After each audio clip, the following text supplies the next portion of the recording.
तो देश में ईमानदार ऑफिसर्स वैसे ही नहीं मिलते हैं, ऊपर से जो होते हैं वो नौकरी छोड़ देते हैं। इसका नाम रिंकू सिंह है। ये उत्तर प्रदेश काडर का आईएएस था। इसने इसलिए नौकरी छोड़ दी क्योंकि इसको पनिशमेंट मिली थी हम्बल होने की। ये लोगों के ऊपर राजा बनकर नहीं बैठा था, ये करप्शन नहीं करना चाहता था और इसीलिए इसको पनिशमेंट दे दी गई। इस आदमी की कहानी अगर आप सुनोगे तो शायद थोड़ा सा दुख हो जीवन में।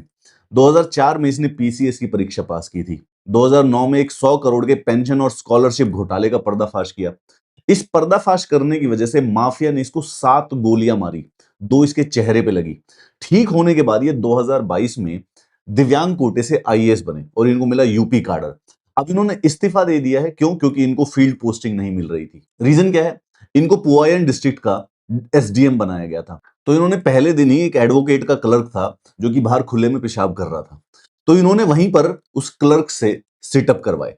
उसकी वजह से वकीलों ने वहां पर प्रोटेस्ट करना स्टार्ट कर दिया। वकीलों ने कहा कि भाई यहाँ पे सैनिटेशन ही नहीं है, कोई फंक्शनिंग टॉयलेट नहीं है स्टाफ के लिए, इसमें उस क्लर्क की क्या गलती थी? Rinku Singh, the Indian administrative service officer, उसने अपनी गलती मानते हुए कि एज एन एसडीएम ये मेरी रिस्पॉन्सिबिलिटी है, इसने क्या किया कि इसने वकीलों के सामने 5 उठक बैठक लगाए।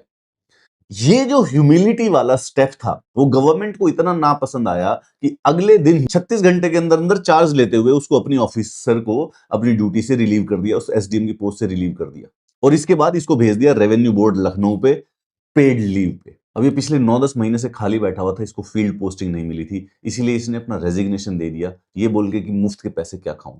तो बोनाफाइड एक ऑनेस्ट इंडिविजुअल है, जेन्युइन ह्यूमिलिटी है, अपने आप को देश का राजा नहीं समझ रहा है, अपने आप को सिटीजन्स का राजा नहीं समझ रहा है। आप समझ सुन के देखिए, इसकी ये गलती नहीं थी इसने गलत काम कर दिया था, इसकी ये गलती नहीं थी कि ये करप्शन के इसके ऊपर इल्जाम भी लगे थे, इसकी ये गलती थी कि इसने अपनी गलती मान ली थी। पूरे के पूरे एडमिनिस्ट्रेशन को ये बात पसंद नहीं आई कि एक आईएएस होके वकीलों को शांत कराने के लिए इसने वहां पर उठक बैठक कैसे लगाए। जो आदमी 100 करोड़ का करप्शन का पर्दाफाश करने के बाद 7 गोली खा चुका हो चेहरे के ऊपर, उस आदमी को हमारे तंत्र ने फाइनली शांत कर दिया है।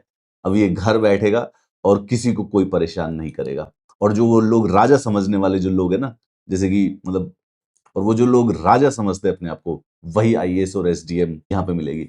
तो ये जो वकील है ना, इनको बहुत खुश होना चाहिए कि इन्होंने उस दिन रिंकू सिंह से माफी मंगवा के देश के लिए और खुद के लिए भी कितना बड़ा अच्छा काम किया। अब तो शायद इन वकीलों के वहां पे सैनिटेशन की सारी सर्विसेज मिल जाएंगी।